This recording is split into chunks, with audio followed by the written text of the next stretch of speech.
हिमालय की वादियां, सफेद बर्फ, नीला आसमान और एक गहरा सन्नाटा। हम बचपन से सुनते आए हैं कि हिमालय हमारा रक्षक है, एक पहरेदार जो दुश्मनों से हमें बचाता है। लेकिन क्या हो अगर मैं आपसे कहूं कि इसी हिमालय के सीने में एक ऐसी मौत छुपी है जो दिखाई नहीं देती, लेकिन जिसका जहर आने वाली कई पीढ़ियों को खत्म कर सकता है। सोचिए, एक तरफ भारत की सबसे पवित्र नदी गंगा, जिसकी शुरुआत इन्हीं पहाड़ों से होती है, और दूसरी तरफ प्लूटोनियम, दुनिया का सबसे खतरनाक रेडियो एक्टिव पदार्थ। आज की कहानी किसी फिल्म की स्क्रिप्ट नहीं है, ये कहानी है उस गलती की, उस डर की और उस सीक्रेट ऑपरेशन की जिसे आज भी भारत और अमेरिका की खुफिया एजेंसियां दबाने की कोशिश करती हैं। ये कहानी है नंदा देवी की और उस खोए हुए न्यूक्लियर डिवाइस की जो आज भी शायद वहीं टिक कर रहा है। साल था 1964। भारत अभी 1962 की जंग में चीन से मिली हार के सदमे से उबर ही रहा था। देश का मनोबल टूटा हुआ था और ठीक उसी वक्त चीन ने एक ऐसा कदम उठाया जिसने वॉशिंगटन से लेके नई दिल्ली तक सबकी नींदें उड़ा दी। चीन ने अपना पहला न्यूक्लियर बम टेस्ट कर लिया था, शिनजियांग प्रांत में लो नूर नाम की जगह पर। दुनिया बदल चुकी थी। अब हमारा पड़ोसी सिर्फ ताकतवर नहीं बल्कि एक न्यूक्लियर पावर बन चुका था। कोल्ड वॉर का दौर था। अमेरिका को डर था कि चीन की ये ताकत सोवियत यूनियन के साथ मिलकर दुनिया का संतुलन बिगाड़ देगी, और भारत को डर था कि अगली जंग में गोलियां नहीं एटम बम गिरेंगे। इस डर ने एक अजीब रिश्ता बना दिया। दुश्मन का दुश्मन दोस्त होता है। CIA, अमेरिका की खुफिया एजेंसी, और IB, भारत का इंटेलिजेंस ब्यूरो, दोनों ने हाथ मिलाया। एक ऐसा मिशन प्लान किया गया जो सुनने में नामुमकिन लगा था। प्लान सरल लेकिन पागलपन से भरा था। चीन के न्यूक्लियर टेस्ट पर नजर रखने के लिए एक रिमोट सेंसिंग मशीन लगानी थी, लेकिन कहां? जमीन पर नहीं, क्योंकि वहां से रेंज कम मिलती। उन्हें चाहिए थी ऊंचाई। उन्हें चाहिए था हिमालय का सबसे ऊंचा पॉइंट जहां से चीन के अंदर तक झांका जा सके। चुना गया नंदा देवी को, भारत की दूसरी सबसे ऊंची चोटी, 25,000 फीट से ज्यादा ऊंची। लेकिन एक समस्या थी, इतनी ऊंचाई पर बैटरियां काम नहीं करती, ठंड में सब जम जाता है। तो उस मशीन को पावर कैसे मिलेगी? जवाब था न्यूक्लियर पावर। एक जनरेटर जिसका नाम था स्नैप 19, इसके अंदर रखा था 7 कैप्सूल प्लूटोनियम 238। प्लूटोनियम 238 ये वो तत्व है जो हजारों साल तक गर्म रहता है, लेकिन अगर ये लीक हो जाए, अगर ये हवा या पानी में घुल जाए तो लाखों लोगों को कैंसर और रेडिएशन से मार सकता है। साल 1965 मिशन शुरू हुआ, कोड नाम ऑपरेशन H80। इस मिशन की बागडोर संभाली दुनिया के बेहतरीन पर्वतारोहियों ने। कैप्टन MS कोहली, जिन्होंने भारतीय नौसेना और ITBP का नाम रोशन किया था, और उनके साथ ही CIA के चुने हुए टॉप क्लाइंबर्स। उनके कंधों पर सिर्फ पहाड़ चढ़ने का बोझ नहीं था, उनकी पीठ पर बंधा था वो 56 किलो का न्यूक्लियर डिवाइस। जरा सोचिए उस मंजर को, नंदा देवी की खड़ी चट्टानें, तापमान -30 डिग्री, तेज हवाएं जो इंसान को उड़ा ले जाएं, और इन सब के बीच ये कुछ लोग अपनी जान हथेली पर लेकर एक न्यूक्लियर बम जैसा डिवाइस अपनी पीठ पर ढोए ऊपर जा रहे थे। वो नंदा देवी के कैंप 4 तक पहुंच गए थे। मंजिल सिर्फ कुछ 100 फीट दूर थी। मिशन कामयाब होने ही वाला था, लेकिन तभी नंदा देवी ने अपना रौद्र रूप दिखाया। एक भयानक तूफान आया, ऐसा बर्फीला तूफान जो सब कुछ उड़ा ले जाने पर आमादा था। क्लाइंबर्स के पास 2 रास्ते थे, या तो वे जिद करें, ऊपर जाएं और अपनी जान गंवा दें, या फिर वापस नीचे आएं और मिशन को अगले साल पूरा करें। कैप्टन कोहली को एक मुश्किल फैसला लेना था। जान बचाना जरूरी था। उन्होंने फैसला किया कि वे वापस आएंगे,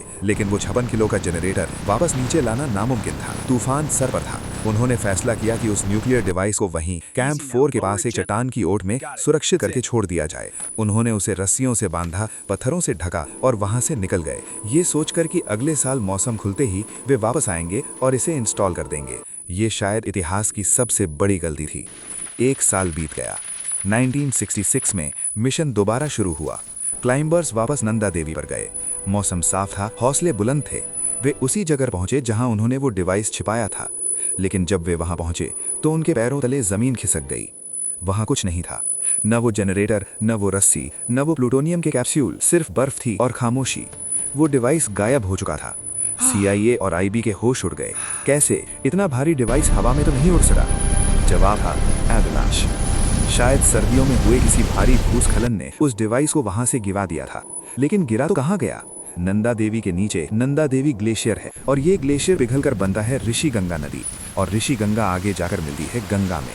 मतलब साफ था, 7 कैप्सूल प्लूटोनियम जो अगले कई 100 सालों तक सक्रिय रहेंगे, अब हिमालय की बर्फ में कहीं दबे हुए थे, धीरे धीरे नीचे खिसक रहे थे। तुरंत एक विशाल सर्च ऑपरेशन लॉन्च किया गया। हेलीकॉप्टर, डिटेक्टर्स, स्पेशल टीमें सब लगा दिए गए। महीनों तक ढूंढा गया, मिट्टी और पानी के सैंपल लिए गए, लेकिन वो डिवाइस जैसे धरती निकल गई हो। आज 2026 में भी कोई नहीं जानता कि वो डिवाइस कहाँ है। वैज्ञानिक मानते हैं कि वो जनरेटर शायद टूट गया होगा और उसका प्लूटोनियम अब धीरे धीरे ग्लेशियर के पानी में रिस रहा है। कुछ रिपोर्ट्स कहती हैं कि उस इलाके के पानी में कभी कभी रेडियो एक्टिविटी के ट्रेसेस मिलते हैं। गांव वालों में कैंसर के केस बढ़ने की खबरें दबे स्वर में आ रही हैं। सरकार ने 1970s के दशक में इस मिशन को माना, लेकिन हमेशा यही कहा कि खतरा नहीं है। लेकिन सच्चाई ये है कि वो डिवाइस आज भी वहीं है, हमारे सर के ऊपर, हमारे पीने के पानी के स्रोत के पास। ऑपरेशन HAT सिर्फ एक फेल्ड जासूसी मिशन नहीं था, ये इंसान के उस घमंड की कहानी है जिसे लगा कि वो प्रकृति के सबसे खतरनाक पहाड़ पर प्रकृति का सबसे जहरीला तत्व रखकर बच निकलेगा। आज जब आप गंगा का पानी हाथ में लेते हैं या हिमालय की तरफ देखते हैं तो याद रखिएगा, शांति दिखने वाली उन वादियों में एक अदृश्य दुश्मन आज भी सोया हुआ है, और वो कब जागेगा ये कोई नहीं जानता, क्योंकि कुछ राज बर्फ के नीचे ही दफन रहने चाहिए थे।